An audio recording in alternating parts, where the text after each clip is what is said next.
예, 오늘 말씀 함께 합독해 보겠습니다. 아이사야 챕터 6 verse 1 to 8. 우리 한 목소리로 함께 합독합니다. 천천히 시작. 우시야 왕이 죽던 해에 내가 본즉 주께서 높이 들린 보좌에 앉으셨는데 그의 옷자락은 성전에 가득하였고 스랍들이 모시고 섰는데 각기 6날개가 있어 그 둘로는 자기의 얼굴을 가리었고 그 둘로는 자기의 발을 가리었고 그 둘로는 날며 서로 불러 이르되 거룩하다 거룩하다 거룩하다 만군의 여호와여 그의 영광이 온 땅에 충만하도다 하더라. 이같이 화답하는 자의 소리로 말미암아 문지방의 터가 요동하며 성전의 연기가 충만한지라. 그때 내가 말하되 화로다 나여 망하게 되었도다. 나는 입술이 부정한 사람이요 나는 입술이 부정한 백성 중에 거주하면서 만군의 여호와이신 왕을 비었음이로다 하였더라. 그때 그 스랍 중에 하나가 부젓가락으로 제단에서 집은 내게로 날아와서 그것을 내 입술에 대며 이르되 보라 이것이 내 입에 닿았으니 내 악이 제하여 졌고 내 죄가 사하여 졌느니라 하더라.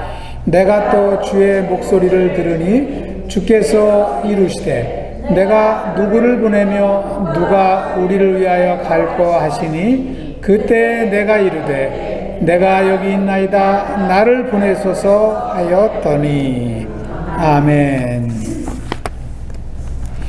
예, 오늘 말씀의 제목은 What Isaiah Discovered in the Temple.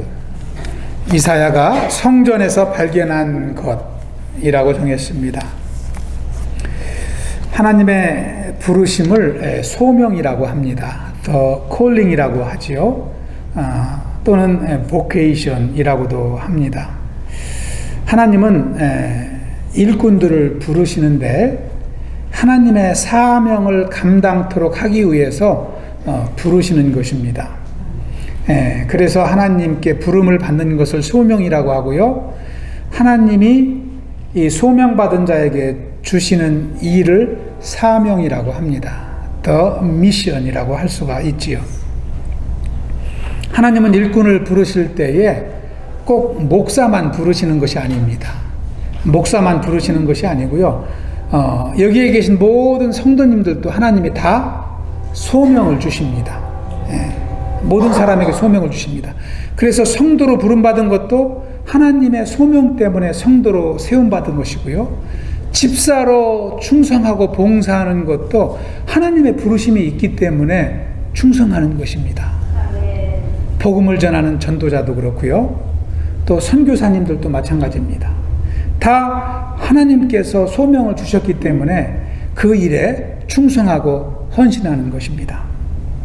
여러분, 성도는, 하나님의 자녀는 이 하나님의 부르심에 응답하고 하나님 주신 사명을 감당할 때부터 영적인 삶을 시작하게 되는 것입니다.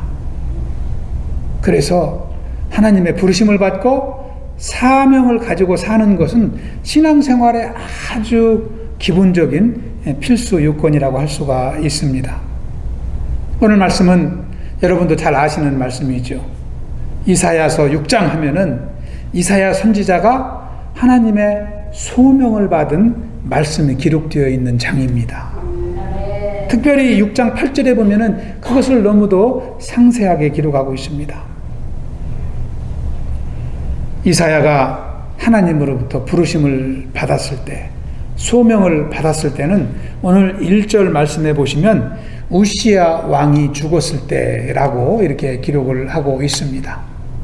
우시야 왕이 죽던 해. 여러분, 우시야는 남유다의 10번째 왕이었습니다. 그는 백성들을 위해서 열심으로 나라를 지휘했습니다. 특히 농민들을 위해서는 중농정책을 써서요. 농민들이 농사를 잘 참 이제 하게 만들었고 또 풍요로운 삶을 살도록 도왔습니다. 그리고 우시아는 예루살렘 성전을 재건축하고 하나님을 예배하는 일을 게을리하지 않았습니다. 또 무기를 개발해서 나라를 든든히 지켰습니다. 그리고 이웃 나라와도 외교를 잘 했습니다. 그래서 이웃 나라와도 사이좋게 지내고 나라가 늘 평안으로 이제 살아갈 수 있도록 지켰습니다. 그런데 그도 말년에는 교만의 영이 들어가서 한때는 그 덕망과 칭송을 받던 우시아도 하나님 앞에 참 이제 불순종의 죄악을 범하게 됩니다. 특별히 우시아는 교만하여서 제사장이 감당해야 할 향단에 분향하는 일을 자기 스스로 범하고 맙니다. 성경은 그를 가리켜서 그가 교만하여 악을 행하였다 이렇게 기록을 하고 있습니다. 여러분 역대하 26장 16절을 보시기 바랍니다. 그가 강성하여지매 그의 마음이 교만하여 악을 행하여 그의 하나님 여호와께 범죄하되 곧 여호와의 성전에 들어가서 향단에 분향하려 한지라. 이 일로 인해서 우시아는 그때부터 죽는 날까지 이 문둥병에 걸리게 됩니다.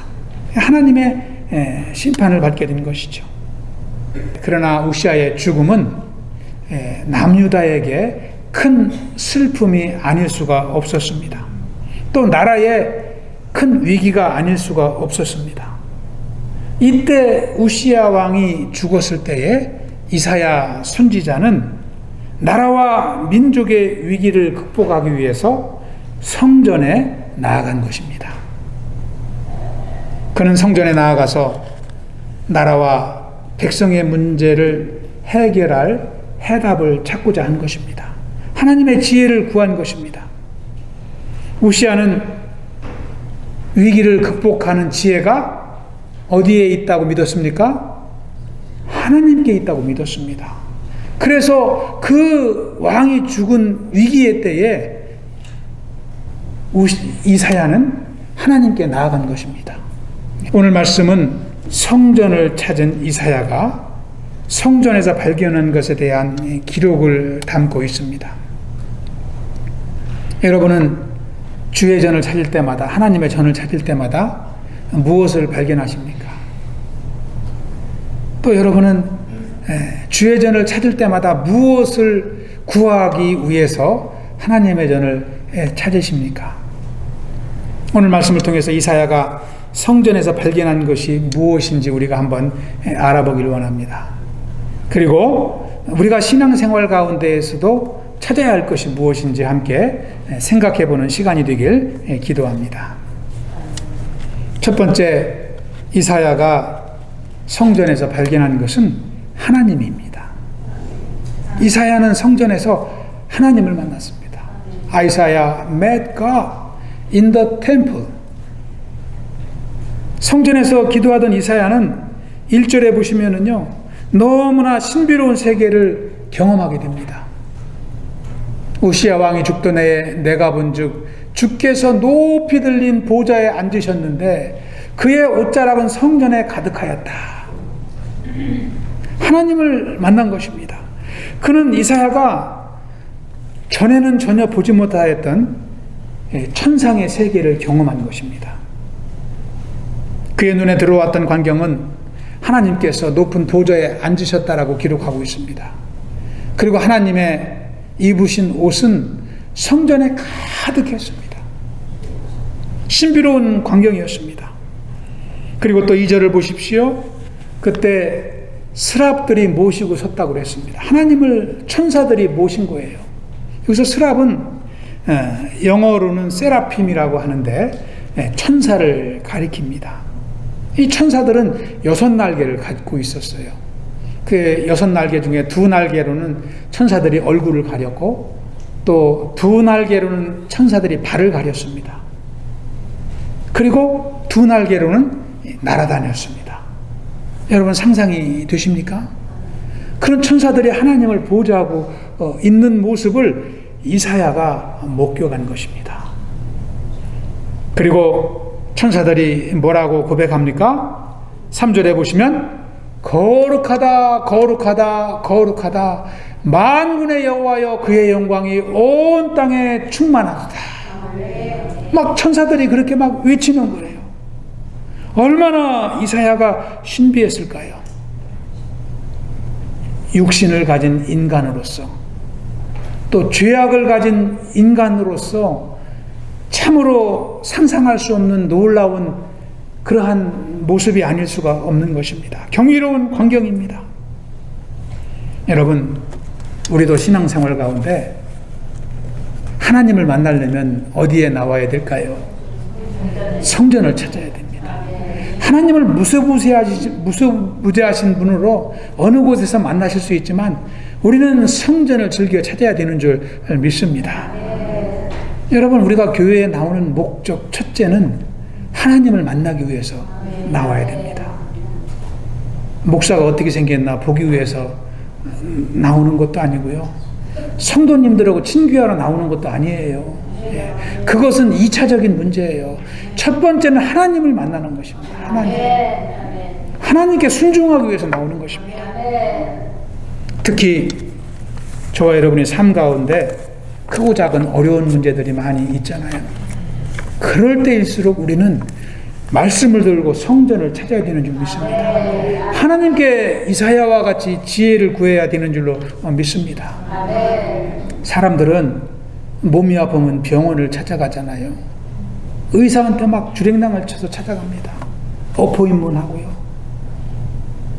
의사를 찾아갑니다. 법적인 문제가 있으면 변호사를 찾아갑니다. 변호사가 내 문제를 다 해결해 줄 것 같이 찾아갑니다. 어떤 이들은 인생 문제를 상담하기 위해서 점쟁이를 찾아갑니다.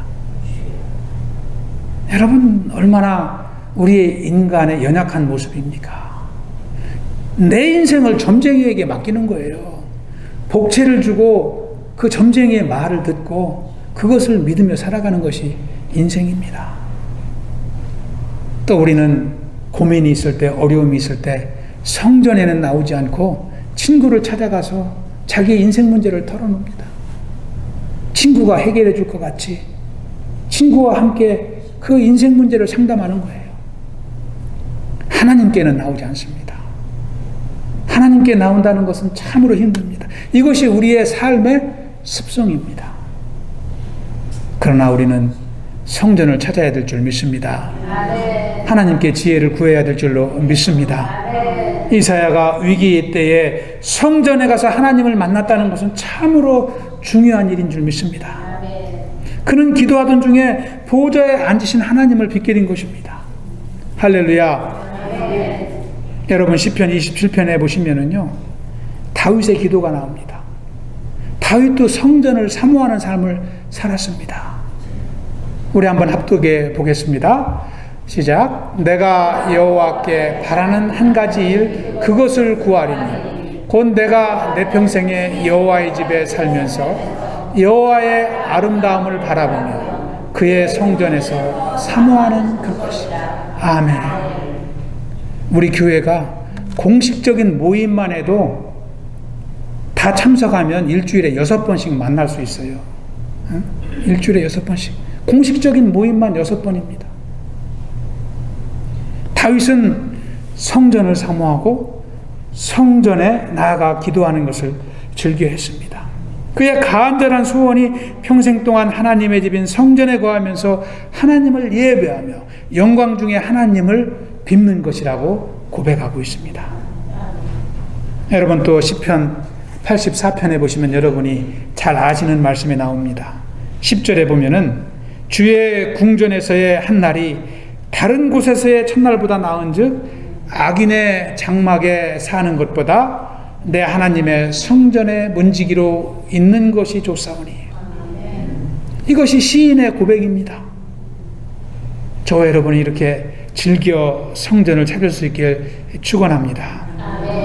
우시야 왕의 죽음으로 깊은 충격과 절망에 빠진 나라를 구하기 위해서 이사야가 고민 중에 찾아간 곳이 바로 성전이었습니다. 저와 여러분이 성전을 찾을 때마다 하나님을 만나는 축복이 있길 축원합니다. 그리하여 하나님의 위로를 경험하고 하나님의 축복 속에 사시길 기도합니다. 할렐루야. 두 번째로 이사야가 성전에서 만난 것은 자기 자신이었습니다. 자기 자신이었습니다. Isaiah found himself in the temple as well. 내 자신을 다시 발견한 것입니다. 특별히 이사야가 기도 중에 발견한 두 번째는 죄악된 자기의 모습이었던 것입니다. 이사야는 하나님의 영광을 보는 순간 자기 자신이 죄인이라는 것을 동시에 깨닫게 되었습니다. 그래서 그는 이렇게 고백합니다. 우리 5절을 한번 합독해 보겠습니다. 시작. 그때에 내가 말하되 화로다 나여 망하게 되었도다. 나는 입술이 부정한 사람이요 나는 입술이 부정한 백성 중에 거주하면서 만군의 여호와이신 왕을 비었음이로다 하였더라. 아멘. 이사야는 입술이 부정한 자로서 거룩하신 하나님을 비었다. 그렇게 고백합니다. 그래서 이제 나는 죽을 수밖에 없는 운명이다 라고 울부짖는 것입니다. 그는 하나님을 대면하면서 자기 자신이 죄인인 것을 다시 한번 발견하게 된 것입니다. 아멘. 여러분 현미경을 아시죠? 전자현미경. 요즘에는 전자현미경을 많이 사용합니다. 이 전자현미경이요 얼마나 발달했는지 이 자그마한 물체도요 10만 배까지 확대해서 볼 수 있다고 그래요. 10만 배까지. 그래서 이 현미경으로 보면은요 보지 못할 게 없습니다. 그리고 너무나 클리어하게 봅니다. 여러분 머리카락을 한번 보실까요? 머리카락을 전자현미경으로 보니까 이렇게 굵고 이렇게 무늬가 뚜렷하게 보는 거예요. 우리가 볼 수 없는 부분들을 보게 되는 것입니다. 여러분 마찬가지입니다. 우리가 우리 스스로 신앙생활할 때는 볼 수 없는 죄악이 하나님 앞에 설 때에 전자현미경으로 물체를 보듯 우리 안에 죄악을 다 발견하게 되는 것입니다. 아멘. 이사야 선지자는 자기의 모습을 새롭게 발견하고 하나님 앞에 통회하게 된 것입니다.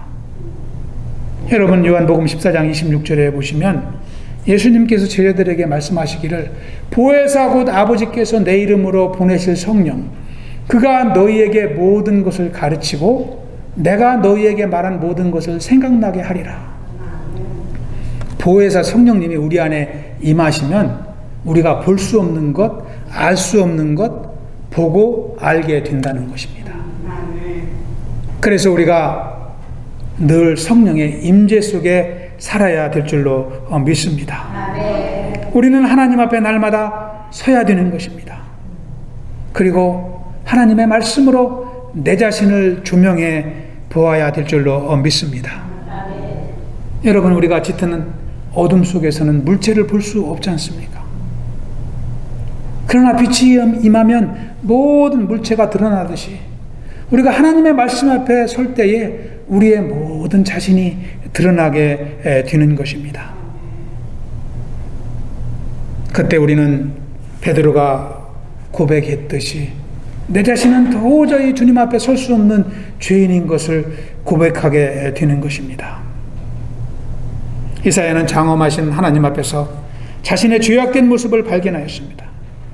그리고 완전하신 여호와 앞에서 자신이 입술이 부정한 사람이라고 고백했습니다. 자기 자신은 정결한 입술로 하나님을 찬양하는 천사들에 비교해 볼 때 너무나 부정한 사람이요 죄악된 인생이라는 것을 고백하는 것입니다. 이렇게 이사야가 하나님 앞에 통회하며 회개했을 때 어떤 역사가 일어납니까? 6절 7절 우리 다시 한번 합독해 보겠습니다. 6절 7절 시작. 그때에 그 스랍 중에 하나가 부젓가락으로 제단에서 집은 바 핀수듯을 손에 가지고 내게로 날아와서 그것을 입술에 대며 이르되 보라 이것이 내 입에 닿았으니 내 악이 제하여졌고 내 죄가 사하여졌느니라 하더라. 아멘. 천사가 이제 부젓가락으로 제단에서 타고 있는 수술을 하나 집어서 이사야의 입술에 대고 말했습니다. 이제는 내 악이 제하여졌고 내 죄가 사하여졌느니라. 이것은 천사가 이사야의 죄를 용서한 것이 아니라 하나님이 회개하는 이사야의 죄악을 용서한 것을 상징적으로 표현한 것입니다. 회개는 우리의 본성이, 죄악된 본성이 영원한 심판자 되신 하나님의 용서를 받는 통로가 되는 것입니다. 아무리 붉은 죄를 지었어도 주님께만 나오면 용서를 받습니다. 여러분, 사람은 사람을 정죄합니다. 세상은 우리를 정죄합니다. 그러나 주 안에 있는 성도는 결코 정죄함이 없는 줄 믿습니다. 자신의 죄를 인정하고 하나님께 고백하면 하나님은 용서해 주시기 때문입니다. 우리가 이사야 1장에서 보았던 말씀, 우리 다시 한번 합독해 보겠습니다. 1장 18절 시작. 여호와께서 말씀하시되 오라 우리가 서로 변론하자. 너희의 죄가 주홍 같을지라도 눈과 같이 희어질 것이요 진홍같이 붉을지라도 양털같이 휘게 되리라. 아멘. 저와 여러분이 하나님의 전을 찾을 때마다 성령의 임재 속에서 우리의 죄악된 모습을 새롭게 발견할 수 있길 축원합니다. 그래서 하나님의 은혜를 경험하는 인생이요 거듭난 삶을 살아갈 수 있길 축원합니다. 마지막 세 번째로 이사야는 성전에서 자신의 소명을 발견합니다. Isaiah found his calling in the temple. 성전을 찾아 하나님을 발견하고 죄악된 자신의 모습을 발견한 이사야가 세 번째 발견한 것이 콜링입니다. 그의 소명입니다. 이사야가 성전에 나갔을 때 하나님은 이미 죄악된 백성들을 위하여 하나님의 메시지를 전할 일꾼을 기다리고 계셨던 것입니다. 그리고 이사야가 회개하고 자기 죄를 자복할 때 그를 일꾼으로 부르신 거예요. 여러분 8절을 우리 한번 다시 합독해 보겠습니다. 마지막 8절 시작. 내가 또 주의 목소리를 들으니 주께서 이르시되 내가 누구를 보내며 누가 우리를 위하여 갈고 하시니 그때에 내가 이르되 내가 여기 있나이다 나를 보내소서 하였더니 아멘. 여러분 이사야가 회개했을 때 그 심령에 하나님의 음성이 들렸다는 거예요. 하나님의 음성이 들렸는데 내가 누구를 보내며 누가 우리를 위하여 갈 것인가? 하나님이 이렇게 일꾼을 찾는 음성이 그에게 들렸을 때 이사야는 고백합니다. 주여 내가 여기 있습니다. 나를 보내주십시오. 내가 주님의 메시지를 들고 세상을 향하여 나아가겠습니다. 고백했다는 것입니다. 여러분 우리도 한번 해보겠습니다. 내가 여기 있나이다 나를 보내소서.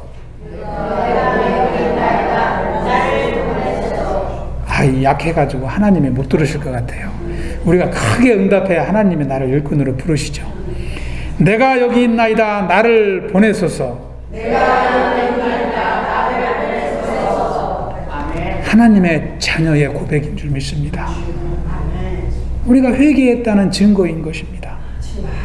사랑하는 성도 여러분, 이 고백은 우리도 하나님께 날마다 드려야 될 고백인 줄 믿습니다.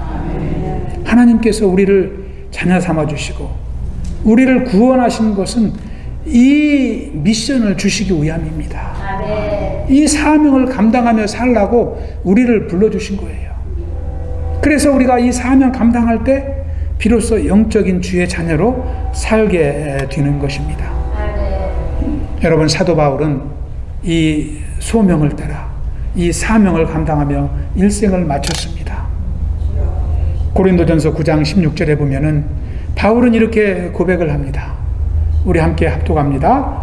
시작. 내가 복음을 전할지라도 자랑할 것이 없음은 내가 부득불할 일입니다. 만일 복음을 전하지 아니하면 내가 화가 있을 것이라. 아멘. 사명 감당하지 못하는 인생은 멸망길을 걸어간다는 것입니다. 바울은 분명한 소망 가운데 하나님의 일꾼으로 쓰임받는 삶을 살았습니다. 여러분 아시다시피 바울은 주의 일꾼으로 살면서 얼마나 많은 환난과 고난을 경험합니까? 그는 일생 동안 병에도 시달렸습니다. 가난에도 시달려서 궁핍함을 경험했습니다. 모욕과 박해를 받고 온갖 어려움을 당하며 죽을 고비를 여러 번 넘기며 복음을 전했습니다. 그런데요, 그는 고린도후서 12장 10절에 보면은 이 복음을 전하는 것이 내 인생의 기쁨이다, 이렇게 고백하는 것을 보게 됩니다.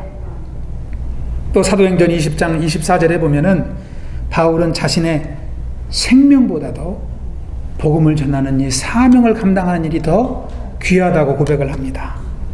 우리 사도행전도 함께 읽어보겠습니다. 시작. 내가 달려갈 길과 주 예수께 받은 사명 곧 하나님의 은혜의 복음을 증언하는 일을 마치려 하면은 나의 생명조차 조금 더 귀한 것으로 여기지 아니하노라. 아멘. 이 사명을 감당하는 일도 우리가 날마다 성전을 찾는 일로부터 시작되는 줄 믿습니다. 성전을 찾을 때 하나님을 경험하고 또 나의 모든 주와 같은 죄악을 용서함 받고 사명과 소명을 회복하는 삶을 살게 되기 때문입니다. 우리 사랑하는 우리 쿠부 성도 여러분, 여러분은 여러분의 소명과 사명을 감당하며 살아가고 있습니까? 우리는 이 시간 그 말씀을 나누면서 이 하나님의 음성에 응답해야 될 줄로 믿습니다. 하나님은 저와 여러분에게 동일한 사명을 주셨습니다.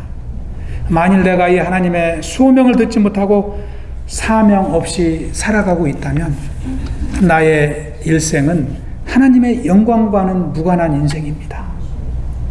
그것이 성경이 기록하고 있는 것입니다. 그래서 먼저 성전에 나아가 하나님의 음성을 들어야 됩니다. 하나님을 만나는 삶을 살아야 됩니다.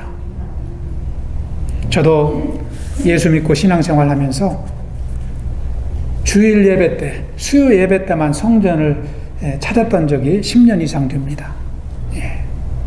그리고 그 예배 때라도 성전을 꼭 찾으려고 힘썼습니다. 그러나 10년이 지나서 제 스스로 성전을 찾기 시작한 때가 있었습니다. 30대 중반입니다. 그때 저는 처음으로 하나님의 음성을 구체적으로 듣기 시작했습니다. 이게 제 신앙의 간증입니다. 저는 그 당시 너무나도 바쁜 직장 생활 가운데 있었지만 그 이른 아침에 성전에 나가서 하나님과 교제하는 것이 너무나 기뻤던 적이 있습니다. 너무나 기뻤습니다. 그래서 저는 30대부터 새벽 기도에 지금까지 빠지지 않습니다. 하나님은 저에게 그때 구원의 기쁨을 갑절로 주셨습니다. 그리고 하나님의 위로와 평강을 누리는 삶을 실제적으로 살도록 인도해 주셨습니다. 가정과 직장에 어려운 일들이 생겨도 그때부터는 걱정하기보다도 먼저 하나님께 기도하는 습관이 생기기 시작했습니다. 하나님이 어떻게 인도하실까 그런 기대감이 생기기 시작했습니다. 뿐만 아니라 또 한 가지 바뀐 것은 그때부터 전도의 소원이 생기기 시작했습니다. 그래서 저는 직장 생활 가운데에도 직장 선교 모임이라는 데가 있어요. 거기에 나가서 함께 예배하고 또 함께 동역의 그릇을 이루고 직장인들에게 복음을 전하는 그런 삶을 시작했습니다. 원래 저는 여러분이 잘 아시다시피 저는 김씨입니다. 김해킹가예요. 김해킹가 집안의 장남으로 태어나서 가문의 대를 잇다가 심판받고 멸망당할 인생이었습니다. 그런데 하나님은 저에게 죄사함의 은혜를 주시고 사명을 주시고 그 사명을 감당하며 은혜 받게 하셨습니다. 아멘. 할렐루야. 아멘. 하나님은 지금도 자원하여 성전을 찾는 성도들을 축복하십니다. 아멘. 그리고 그들을 만나주십니다. 아멘. 그들을 기다리고 계십니다. 아멘. 사주의 은총을 허락하여 주시고 하나님의 음성을 들려주시고 지혜와 능력을 부릴 듯 허락하여 주시는 줄 믿습니다. 아멘. 오늘 예배하는 우리 성도님 모두가 성전을 사모하며 성전을 찾는 인생 되시길 축원합니다. 아멘. 저는 전에도 한번 말씀을 드렸지만 우리 교회 모든 성도님들이 야곱과 같이, 야곱하면 지팡이가 생각나죠. 야곱과 같이 지팡이를 짚고 다니는 꼬부랑 할머니가 돼도 우리 성전에 나와서 기도하시다가 하나님 품에 안기시길 기도하고 있어요. 저는 우리 35명 성도님들이 모두 다 그런 삶을 사시도록 날마다 기도합니다. 지팡이 짚고 성전을 찾는 코보교인들, 코보교인 하면은 그렇게 살다가 하나님 품에 안기는 분들, 그렇게 이 지역에 다 소문나도록 저는 그렇게 기도하고 있습니다. 여러분, 우리가 잠잘 거 자지 못하고 육신의 연약한 가운데에도 연약한 육신을 이끌고 성전에 나오면 하나님은 갑절로 축복하실 줄 믿습니다. 절대로 우리로 손해보게 하지 않으십니다. 할렐루야. 사도 베드로는 우리의 신분을 뭐라고 고백합니까? 너희는 택하신 족속이요 왕같은 제사장들이요 거룩한 나라요 그의 소유가 된 백성이다, 이렇게 기록을 하고 있습니다.